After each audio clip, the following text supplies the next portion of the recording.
and you going with it. Yeah, nigga. Immortal technique. Metaphysics.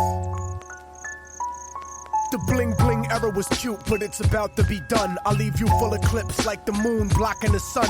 My metaphors are dirty like herpes, but harder to catch. Like an escape tunnel in prison. I started from scratch, and now these parasites want 1% of my ass cap. Try to control perspective like an acid flashback. But here's a quotable for every single record exec. Get your fucking hands out my pocket, nigga, like Malcolm X. But this ain't a movie, I'm not a fan or a groupie, and I'm not the type of cat you can afford to miss if you shoot me. Curse the heavens and laugh when the sky electrocutes me. Immortal technique stuck in your thoughts, darkening dreams. No one's as good as me, they just got better marketing schemes. I lead you to your own destruction like sparking a fiend.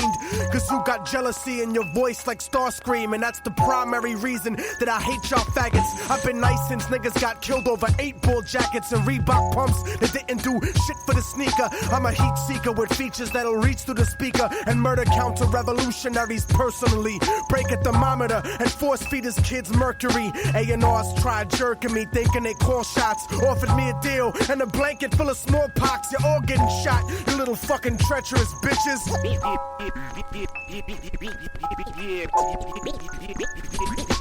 This is the business, and y'all ain't getting nothing for free. And if you devils play broke, then I'm taking your company. You could call it reparations or restitution. Lock and load, nigga.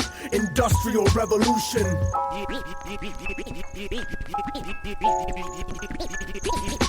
I want $53 million for my college stands, like the Bush administration gave to the Taliban. And fuck packing grams, nigga. Learn to speak and behave. You wanna spend 20 years as a government slave?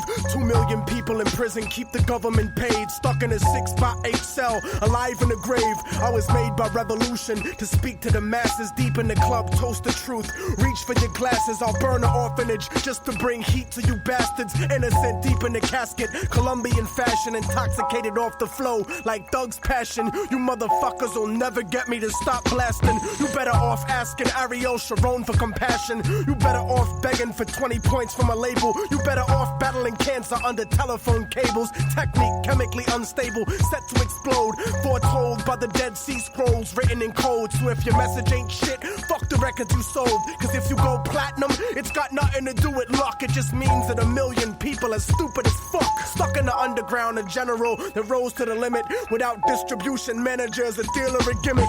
Revolutionary Volume 2, murder the critics and leave your fucking body rotten for the roaches and crickets.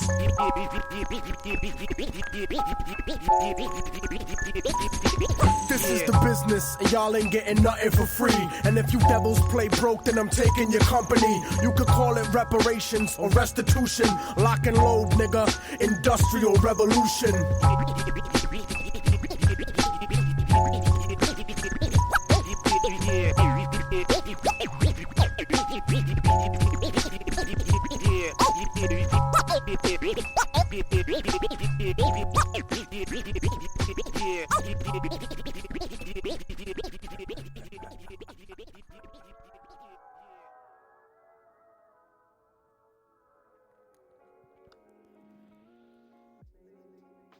Who is the media or government boogeyman? It's a great question to ponder upon. Something a lot of people think about. Some people make that their life's mission. Some make it their life's goal. The fact of the matter is, there is no big, quote-unquote, media or government boogeyman. Those are things that are put into place, but that isn't the case. There is a ruling oligarchical class that maintains the status quo in our country, in America, as well as the world, by turning the lower classes against each other with half-truths and the nature of their peers, which also control us. Whether that be a Neil deGrasse Tyson, Leonardo DiCaprio, LeBron James, Jeffrey Epstein, maybe even Donald Trump, maybe even Diddy and Jay-Z. You know, those things are out there. Obama could be a part of that same lineage and bloodline. We're ruled by our races and our skin color because we're determined to lead by sight and not the vibrational patterns or the energy signals, the nature that we would call humanity.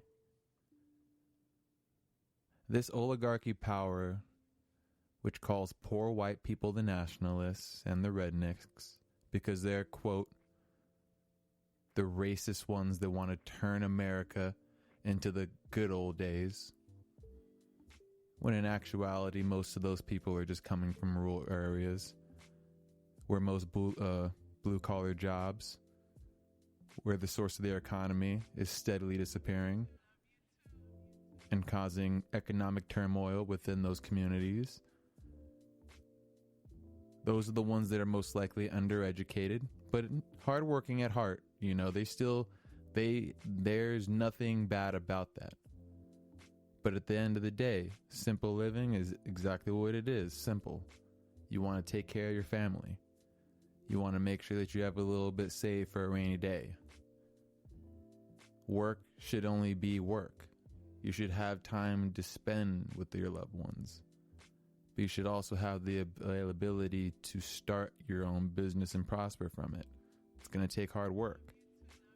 But if things start getting outsourced and we're getting so many things cheaper, those hardworking rural Americans, you know, that American dream they've been sold, starting to make them kind of feel like, you know, maybe their time is running out and they may become homeless or underappreciated.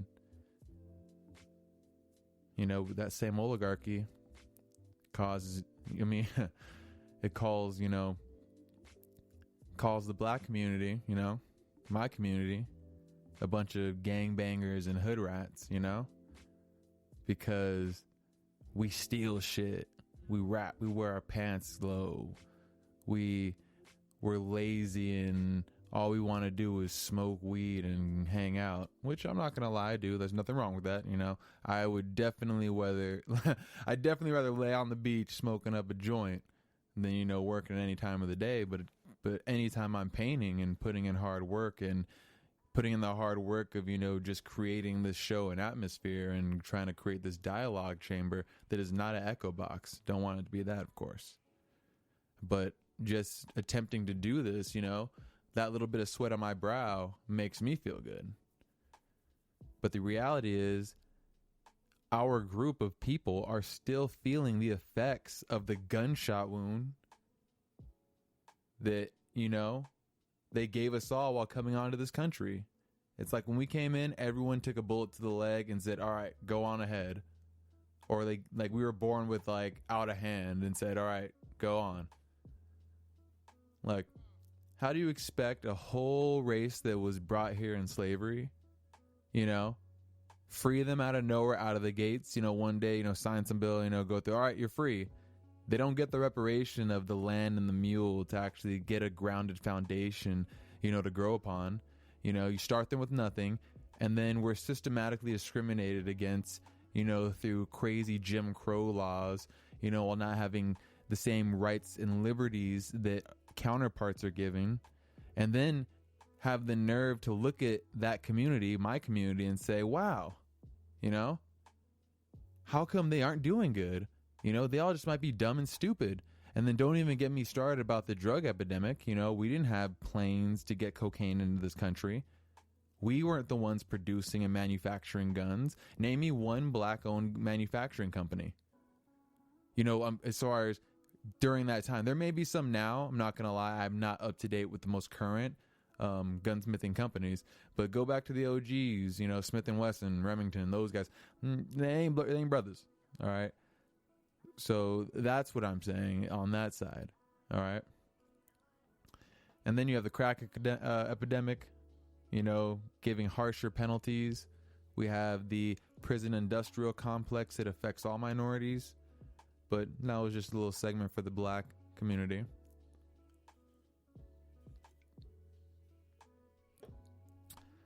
Then we have another oligarchy that calls the Latin community a bunch of broke parasites who are just trying to leech off the welfare community of this country. And all they know is violence. Can you imagine that? Knowing damn well your parents may, I'm just saying this as an example, your parents may have fled here from another country, you know? And whether they crossed it illegally or not, that's a whole nother story. I've heard the story of people whose family members came here illegally, and then I've met people personally whose parents came here legally. It just took a while. It took one parent and then another parent. But, you know, again, there's two different paths for two different peoples.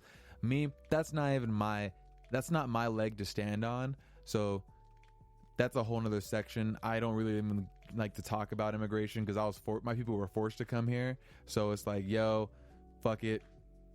Like, I'm not going to say that I don't want nice border protection and background checks and, you know, making sure people don't overstay their visas without properly renewing them, like, and that type of law breaking. And like, the wall, I don't give a fuck about that. I feel like we can have drones and shit, and like you can put in like different types of technologies like motion sensors that can track for, you know, that. But that's a whole other thing, you know.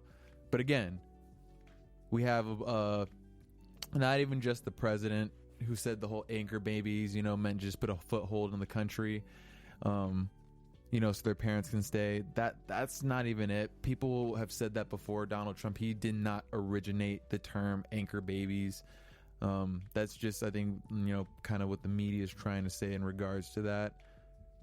But imagine this, you know, we have Latin American countries that are plagued with violence and drug organizations and a government that's unstable. And who is the largest, you know, consumer of those drugs? You know, America. You know, who are the ones who ships the guns out to these Latin American countries? America. You know, so it's kind of us too on that. And then also, you know, how can you be mad at them for then wanting to come to America after all that? You know, we intervene with everyone else's politics while also causing it, but also using and abusing them because we want to be number one. And I get that. You know, I'm still an American at the end of the day, and I'm still that, you know, athletic jock in heart. You know, I always want to win. That is just who I am. You know, second best is bullshit. If there's an opportunity to be number one or to give it my best to achieve number one, I'm going to do it. And accountability, you know, if I fucked up, you know, I fucked up. Let's just leave it at what it is, you know, but, you know, don't try to tell me to do something that you're not willing to do yourself. That's something that will always grind my gears.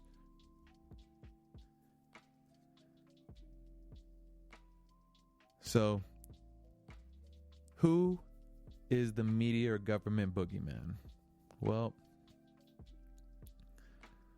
we take away untrained Americans' job markets, and then we call them unwilling to change, like automation and the rural farmers. We disenfranchise and legally subjugate communities, and then we call them bad people, thugs, niggers.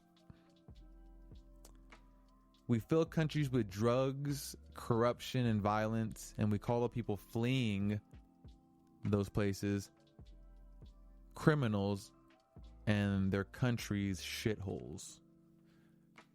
But the same people profit or prevent potential people of achieving their same level of success. This was never fair to begin with. And that's why those of you out there who may not be religious, I'm Christian at the end of the day. Not the best practicing Christian, because, you know, I do partake in things that I shouldn't. But when it comes down to it, you know, I think that if we follow the basic 10 commandments, you know, we should be smooth, you know. I think that can keep society in check. And that's, you know, all the side stuff for them, like, you know, like Leviticus and all that, you know, all the hateful shit, you know, we've learned through the New Testament that, you know, you kind of leave that shit alone. You know, fuck it. Like, you know, just be like Jesus. Try to be a cool dude. Be nice to people. Chill. Just follow those 10 commandments. We'll all be smooth. But in that book, it always says that there's motherfuckers that are going to be in here that are just, they have a cheat code that we don't have. And it's just like, kind of like winning the lottery. Sometimes you get that cheat code. And whether you want to call that, you know, being in tap with some dark shit like the Illuminati and the Freemasons, I just think that, you know, who said the Pharaoh's bloodline ever died? You know, like these crazy people that are throughout history, it's always been forms of bondage and slavery. We just can't see our chains now. Our chains are truly invisible. And some will say that, you know, you have to learn to meditate in order to break out of this matrix and see the veil around you. I think that's kind of true. I have been starting to meditate now, and I am starting to find more peace inner wise, but now I feel like my frustration and my patience, oddly, is like kind of, my patience for certain thing now is like going down. Like it's like I can only explain things so many times before I'm just like, yo, you gotta try to find the answers yourself, or you gotta try to, you know, do more knowledge. Like, I'm not a teacher, you know. There's those saying those that can't teach. Sometimes you neither.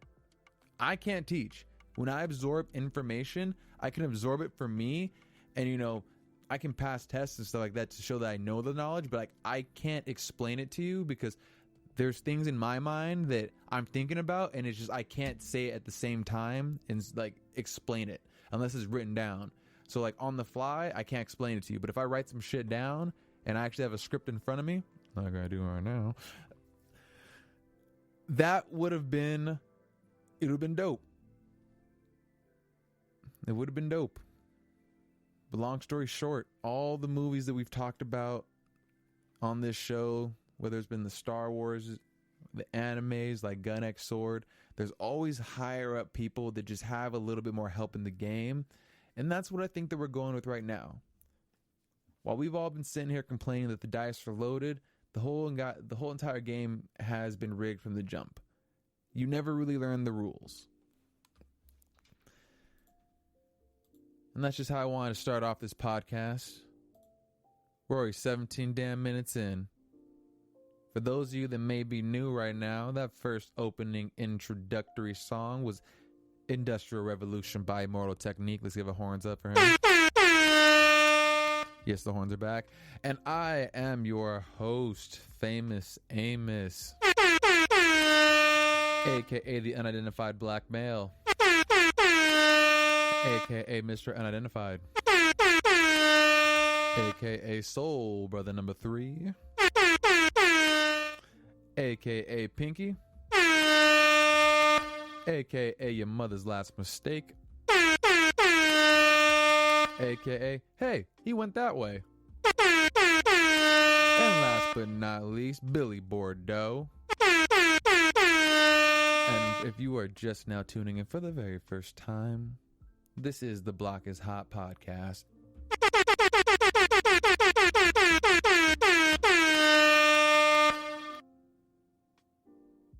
And that opening monologue was brought to you by Reddit. It was a Reddit comment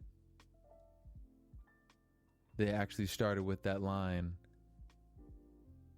"Who is the media boogeyman?" And I had to throw in that little extra government.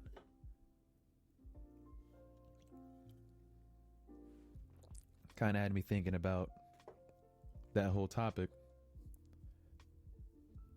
And he also ended it with, why are we worried about the dice when the game's been rigged the whole time? And I was just like, you know what? That is true. We have been rigging the game for the whole time. And all this fell in line with me seeing an article. For those of you that do not know, there has been a timeless classic, and it is called Monopoly.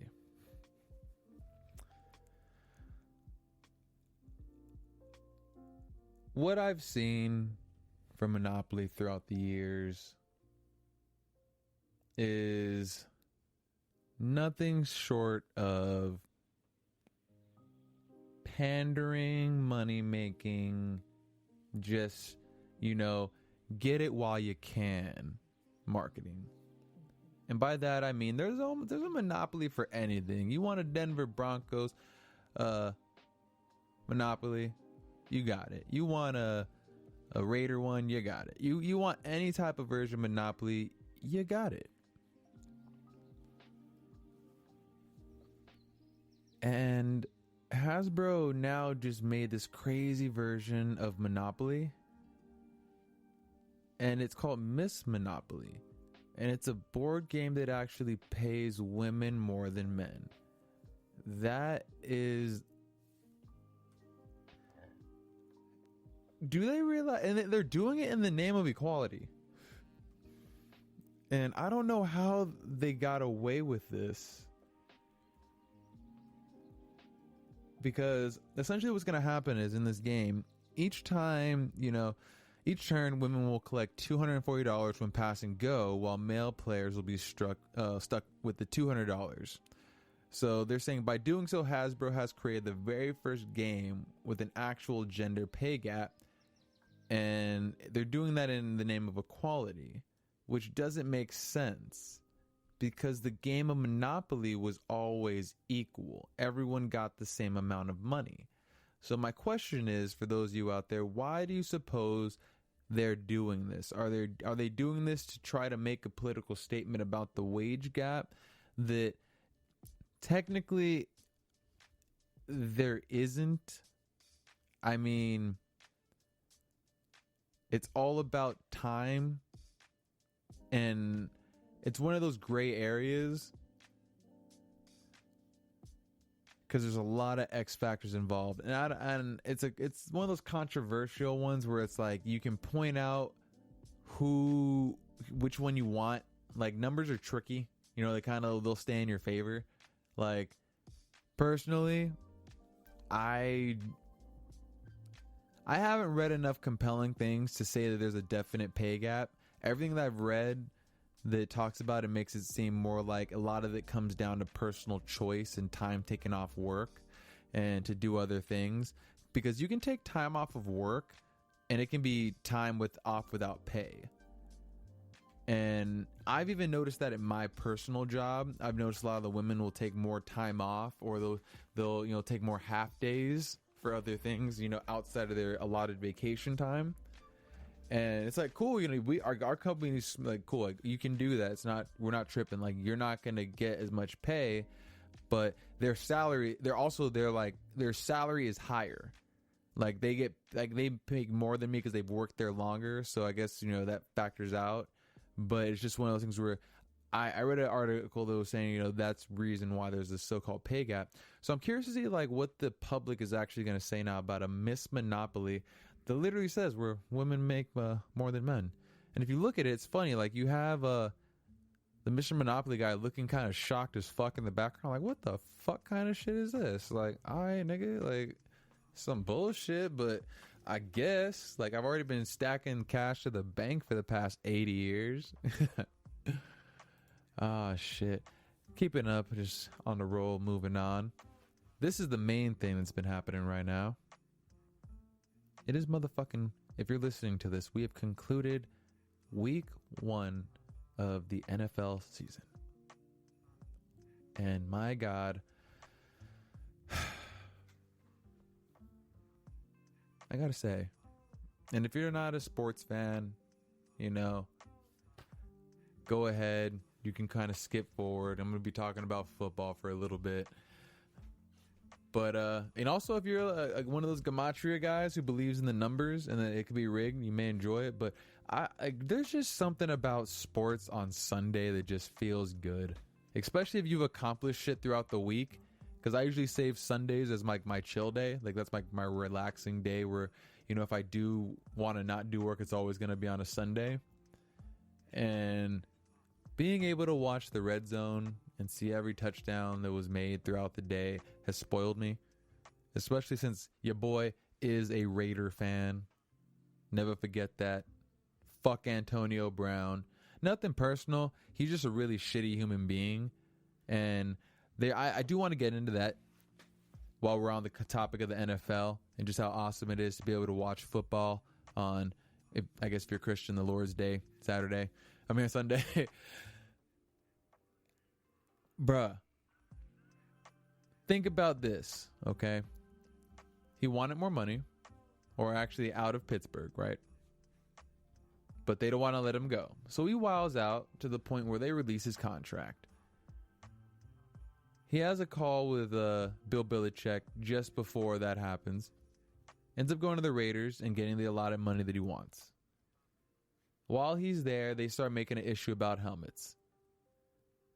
Okay, he stops doing that. He gets that whole foot injury too as well. I think that whole time while we were experiencing that, he was holding out as long as he could to try to make the Raiders release him so that he could get picked up by the Super Bowl reigning champs, the fucking bitch-ass New England Patriots, all right, and the fucking GOAT Tom Brady, you know, fuck that nigga too, and the fucking GOAT coach Bill Belichick, cheating-ass motherfucker, you know, he's still a GOAT. I think this was all just a scheme, and it was all ployed by motherfucking Bill Belichick, who was like, yo, there's a way to get through this shit throughout the rules. You know, like, we can work our way around these rules, all right, and then we'll pick you up. You know? Like, how quick were the Patriots to pick him up after they released? Like, what? Like, same day? Nigga.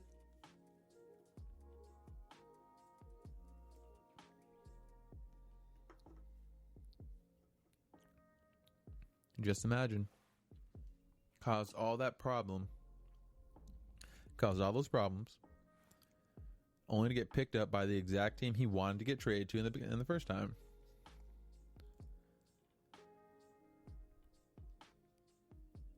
It's a crazy thing when you think about it. Now, my second alternative plot is he is planning on transitioning out of the NFL very soon. If he does not win a championship, and I hope to fucking God that the motherfucking New England Patriots do not win a motherfucking ring again this year. If they win another motherfucking ring, Tom Brady needs to be just like why are we even watching it anymore? Like why are we debating who the greatest of all time is? Like, I feel like at that point, Tom Brady needs to sit his ass down. Like, yo, bro, sit the fuck down. All right, you're not even making it fun. Like, I don't think there's anyone that we're going to be seeing anytime soon, like, of that type of talent and quality. Like, that's just shit that doesn't happen. Unless it's Bill Belichick. Like, yo, Bill Belichick, retire, old ass nigga. Like, we get it. You the greatest coach. But that's another story. If he happens to win a Super Bowl ring, he's going to retire and transition out of the NFL, and he's going to try to do something along the media. And I noticed that after his what was it? That professionally edited phone call that he released and leaked of him speaking to John Gruden. I'm trying to think. I gotta find that video because it said a production company at the end. And my thing is, if you're trying to, here it is.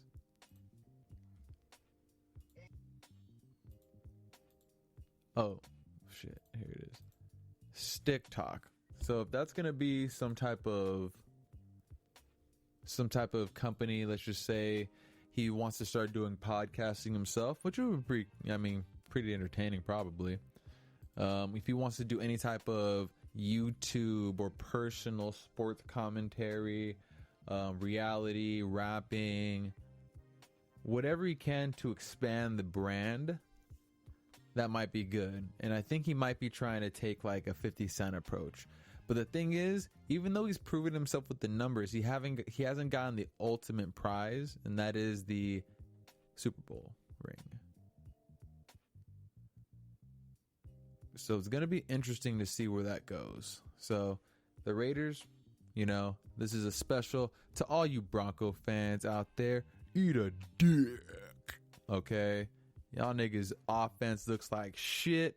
Defense is still, not the best, but you all got good talent on the D-line.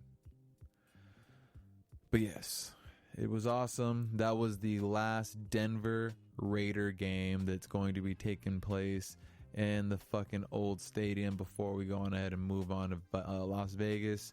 So I'm glad that we went ahead and went out with the win.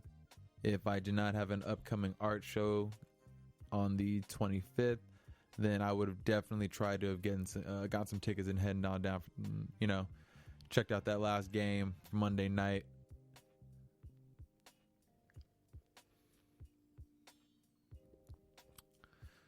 Whew. Football season is in full effect. For those of you that don't know, we do rock with the Bruins over here. Gotta go with the underdog in this state. I'm not going to say I never rooted for USC, and I really don't have any strong ties to college football because I did not go to either of those schools, so I don't really care. It's just there's a lot of USC fans that like to root for USC because they won championships, but they really don't even give a shit about football. I personally root for UCLA because I got a friend that graduated from there. One of my teammates from football played there, and yeah, we go to the tailgates every year and we rage. We raged last Saturday and that shit was dope. It was always a good time at the tailgate. The only fucked up thing is it was an AM game. An afternoon game at like 1. So that means it was an AM tailgate. So it's more breakfast shit instead of lunchtime items.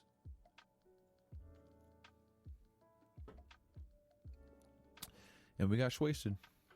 Lot H Legends. Shout out to you guys if you guys happen to stumble upon this in your lifetime.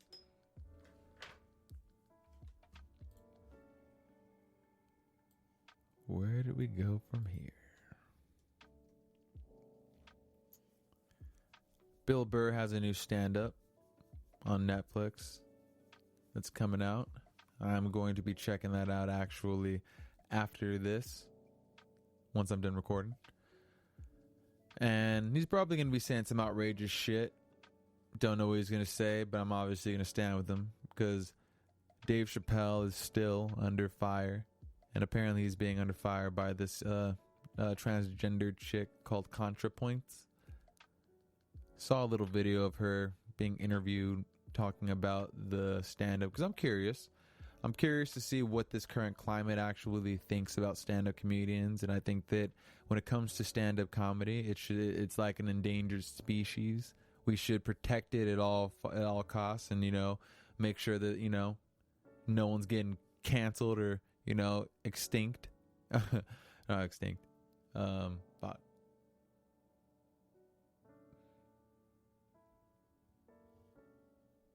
I was thinking of another word, not extinct though. Whatever, it's not that big of a deal. See, if I were the type of nigga to edit, I would have cut that out, but that's too much work. So, apparently right now, the hot topic for comedians, which I think that you should stand with all comedians, that should be an actual trending hashtag, stand with stand up, hashtag stand with stand up, because stand-up comedians are the ones that we should be looking to make us laugh and to ease pain and sorrow. And I don't know why, for some reason, the transgender community feels like they're a protected species under the guise of being made fun of by comedians. Anyone can be made fun of. People have died and been made fun of. People have had, tragedies happen to them. Hateful crimes happen to them. Hazing, whatever you want to call, it's happened. And just because you may find it offensive doesn't mean that they should not have the right to say it. Basic free speech 101. But there's a difference between, and this is not that I'm saying anything should be censored. What I'm saying is you should be able to act offended if you're hearing a bad joke being told to you, like personally, like on the street. But you shouldn't be offended when a motherfucker is on stage and you came to a place to listen to comedy, or you clicked on a video that is advertised to you as stand-up comedy. So by clicking on that, you're like accepting the terms and conditions of that, saying, hey, motherfucker, you clicked on this because you wanted to laugh. And if you don't want to laugh, you can click out of it. Or you can get up and leave from the venue, from the person. Okay, you can be like, yo, what? Like, if they just told you a joke, like, okay, you can be like, yo, fuck you. Like, what the fuck? Like, that's not a cool joke. I get that. But that other shit, nah, motherfuckers is tripping. Like, saying that Dave Chappelle is out of touch of comedy, like, I'm not sure if I even would want to, like, I don't want to be a part of a country that thinks that Dave Chappelle is no longer funny. Speaking of which, we will be working on the list. And by me, I mean we. You know what I mean. We're going to be working on that list of, favorite or influential comics and comedians. It's going to be really cool, really fun. We're going to kind of break down why their stand-up is influential. Some of their earlier work, if they worked in movies, or if they were just like one-hit wonders. It's not all comedians, sometimes they just have one good special, and after that you kind of don't hear from them anymore, unless like you actually go see them live, but they never really put out any other work. Hear about those.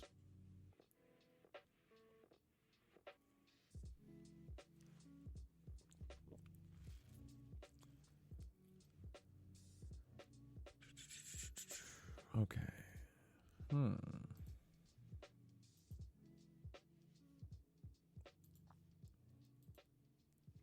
Let me see. Pull up some more shit.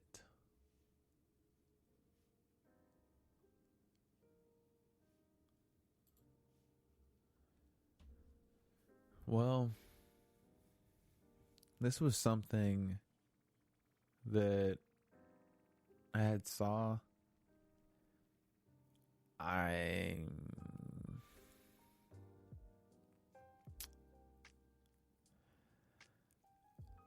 I kind of want to get your people's opinion on this.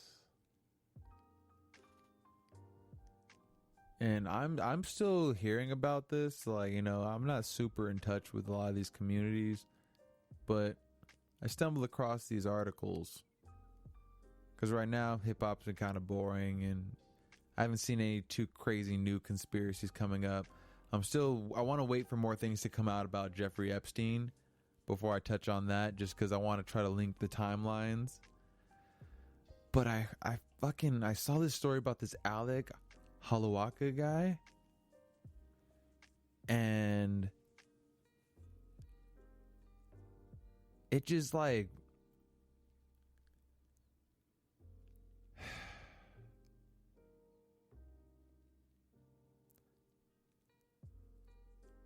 it's a very fucked up thing when you really think about the circumstances that can happen to you in the blink of an eye.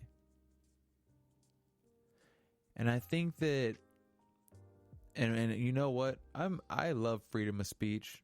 I'm obviously an advocate. I'm doing a podcast. But just like we have certain laws about crying fire, crying bomb in a building, there's gotta be a law in place now about rape. Or at least that molested or sexual assault, hearing about this Alec Holowka guy. And I don't even want to say it like that in such a demeaning way. He wasn't a guy. He was a brother, and he was a son. And this chick, Zoe Quin, she's an indie developer. She made accusations, earlier on back in the day when this whole Gamergate thing was going on. I don't know if any of you that are listening remember Gamergate, but that was the whole women aren't allowed in the workspace for fucking like games and shit, and like game developers and harassments, and just Other shit like that.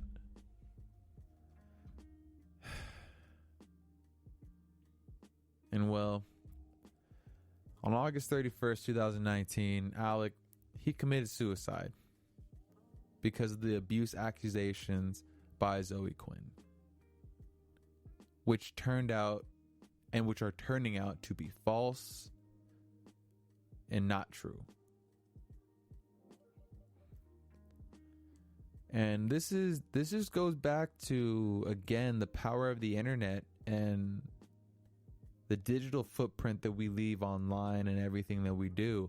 And never think that you're safe. You need to treat every interaction and everything that you say online as if it's being recorded or if it's being documented, you know?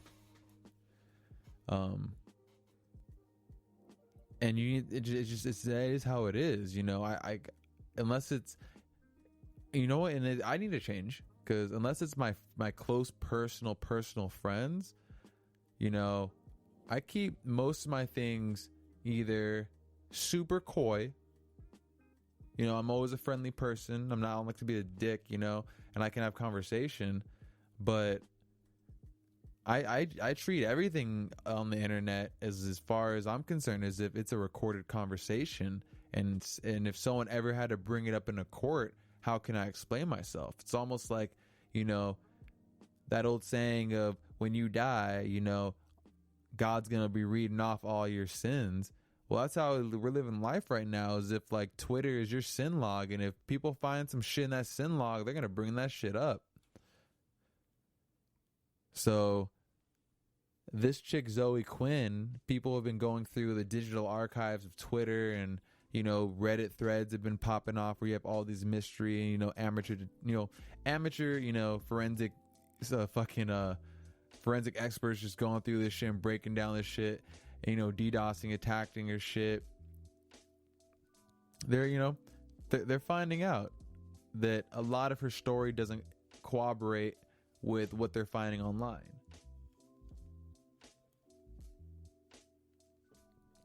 And again, I only saw this today, and I saw a video and I was like, what the fuck? And it just made me think about the whole era that we're living in. And we live in an era now where the due process is no longer the case in the public opinion. It's always guilty until proven innocent. And in this case right now, that stamp killed a man. We have an innocent man that cannot handle the abuse he received after the abuse accusations, which were most likely false. I'm saying, you know, allegedly, because of one person. Now, how do you move on from that? We have a man that's dead. From what we're seeing through the tweets that were exchanged and the DMs, it wasn't as bad as she said, or she wasn't in danger. You know, they had peaceful relationships going back and forth. So, you know, how does that go on now? A whoops, a slap on the wrist? I don't have the information in front of me now, but what about the two football players that were being accused of rape? And then the woman came out and said that she lied about it because she didn't want the guy that she really wanted to date to find out she was involved in a threesome. They've been, you know, dragged through the mud on something that never happened. So, my question is this. Unless they have been tried or arrested, you know, at least, like, you know, that's actual, you know, they have been convicted. Should we be allowed to publicly shame people and leave it up to the court of public opinion? Because there's been multiple cases outside of those two where women have falsely accused men of rape or sexual assault, and nothing happens. And the stories aren't cleared up in the news, and their names aren't acquitted, but everyone in their community knows that they were on the news for the most evil crime outside of touching children. Like, you know, it goes like basically touching children and rape, that's basically the same thing. It's all fucked up. Your children are the number one. You know, if you touch children, you're a piece of shit. You're dying. And it's like, if you're a rapist, odds are you're dying too if you go to jail. So it's like, okay. And then after that, it's like, okay, did you murder a woman or what? Then, all right, that's number 3. And then like, or murdering kids and murder. So that's like the chain of like, I think like the evil pieces of shit go. And I think if you throw in like the mentally disabled, you can like subcategory that in through 1 through 3, you know, but I'm just letting you know that pieces of shit are out there. And I think that when you have the crazy ones, like the Ford case with Kavanaugh, you know, it was a case from so long ago it got such a big spotlight on something that even the local authorities that were originally on the case said that there's nothing to stand on, but they still assassinated a man's character through Congress and all that shit. What the fuck is this shit? This shit is not lo-fi hip-hop.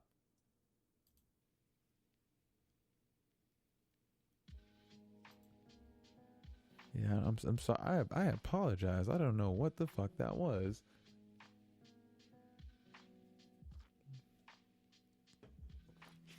So I think that there should be equal penalties for that. If you're gonna drag someone's name throughout the dirt, I think that like a formal YouTube or some type of like you should have to pay damages. You should also have to put out a YouTube statement or make a digital video that can be placed out all over the internet attached to that name, so that when their name is searched, they have you with the court document dates, you saying that everything was false, and like just like it needs to be a full video, because that's what happens. You get killed in the public by these things, and you find out that it's fake. It's like, okay, they're not going to bring it up again, like, or they do, and that's it.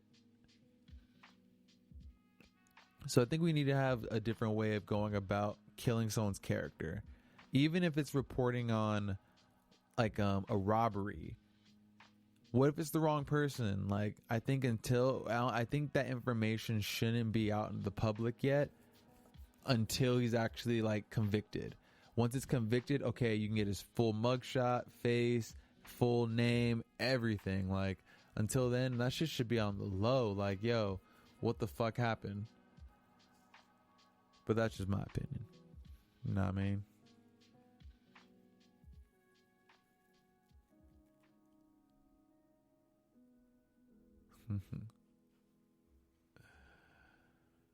Oh, shit. So you know how when you watch something or you talk about something a lot, you kind of get pop-ups? I just got a pop-up for a fucking movie that I just watched about a few days ago. It's called Tusk. And fuck. This is probably one of the biggest sleeper movies that I've ever found. And I didn't know who it was by until I watched it. And it was actually about maybe halfway through not halfway, maybe like in the very beginning of the movie, like a quarter way through, I realized who possibly was making it, and I had to stop the movie and on Netflix. Like me and my girlfriend were watching it, and I had to stop it just to check and see who the director was. And this movie is called Tusk, and the movie is by Kevin Smith. Reason why? Justin Long is an arrogant podcaster, you know, cocky, douchey guy. His podcast is called the Nazi Party. So Nazi, not Nazi. And apparently this dude is about like basically traveling to places, interviewing people from like weirdos and creeps and shit like that, coming back and telling it to his friend, who you find out is, you know, banging out his chick. Not even a big like thing. You can see it in the very beginning. You find that out very, very soon. So basically this dude runs into a guy who's trying to like tell stories, and he tells a story about crazy ass fucking like walrus. I'm gonna leave it at that and check that shit out. But the reason why I found out this shit was Kevin Smith is It's because it has all those little details that Kevin Smith likes to throw in.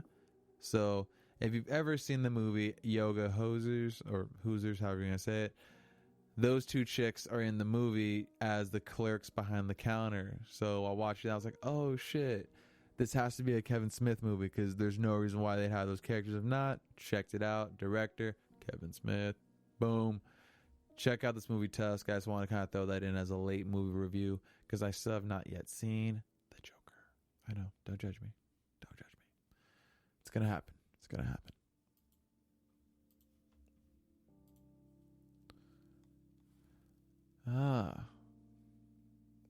Almost. Damn. I didn't realize that I was out of topics. Well, I know I said this last week, but I kind of did it again. I forgot to send myself my email of topics, so these are the ones that I had just come up with beforehand, and some ones that I wanted to discuss, but they would have intertwined with the other topics.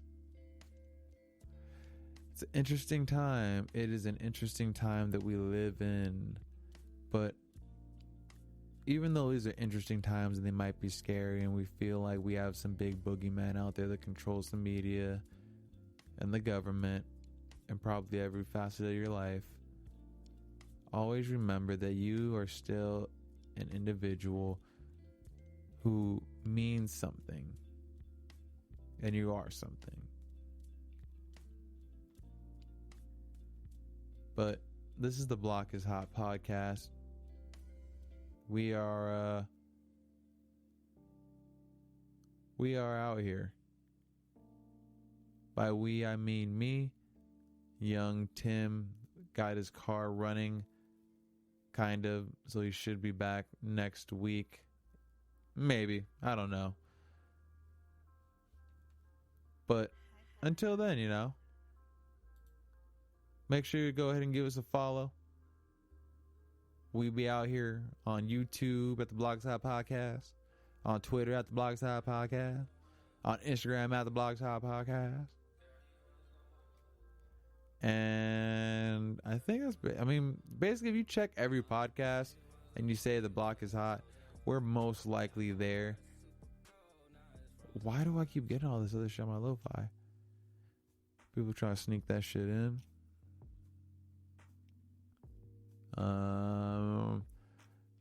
Yeah. Okay. Well, again, my name is Senor Famous Amos, aka the Unidentified Black Male, also known as Billy Bordeaux. And you know what? Y'all go ahead and take care. I'm going to go ahead and peace out with some LA Van Gogh and a classic Pussy Money Weed, because I enjoy how that song sounds together. All right. Peace.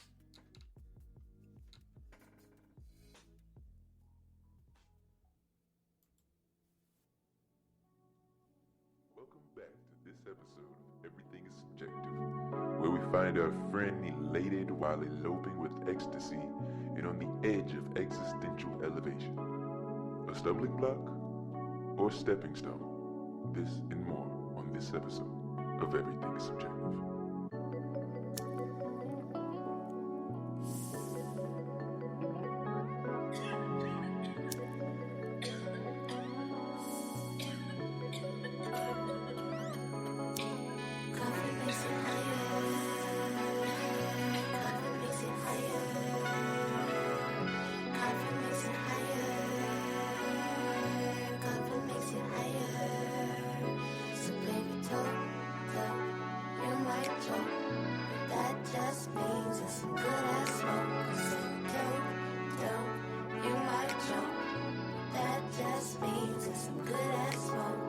It's 2010 December, my winter vacation. First hot box, had me messed up with an 8-blunt rotation. I got out the car just one time, get a swig of water, ventilation. Hop right back in, start blowing the wind. It's mental elevation, levitation. When I drove home, I swear every car was the police. I was bumping that Friday night lights like cold world, no fleece, but mine smelled like weed smoke, and so did everything I had on.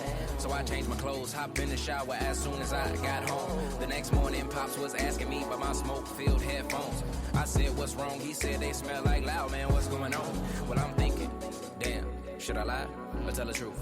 Look left and started the first lie, that seat between my tooth. Well, I don't know, I'd ask the same because I had left borrow. I left him in his car and I know he smoked, so I guess that ain't my problem. He asked on like he know I'm lying, but I reply, it coincides. He say, okay, just walk away. All I recall from last night is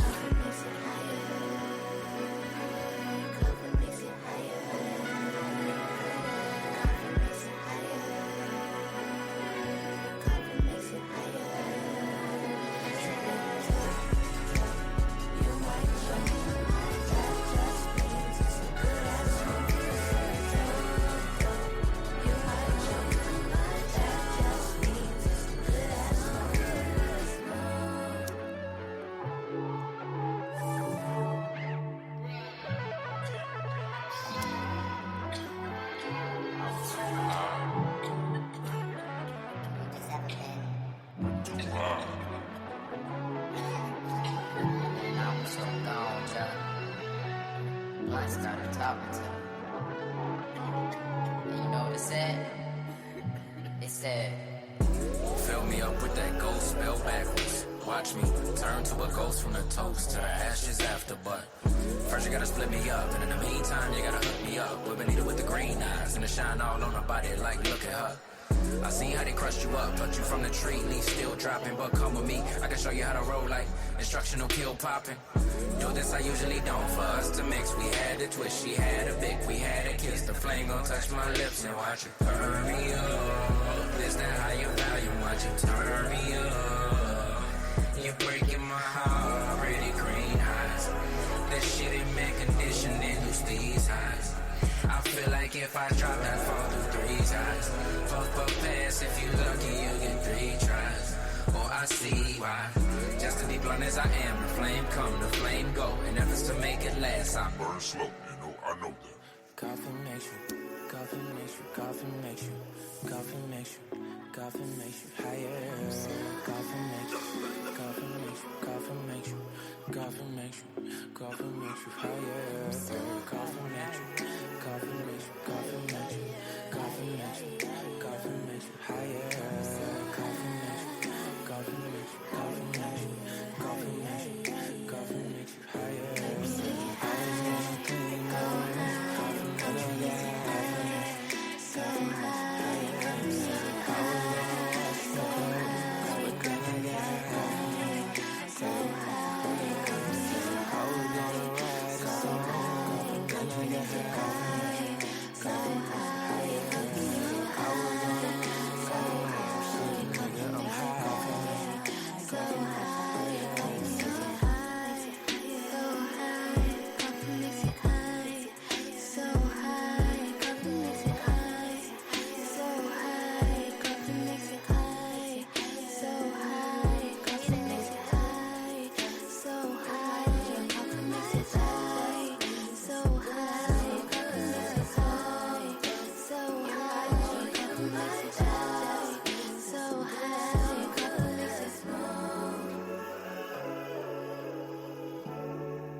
I love her like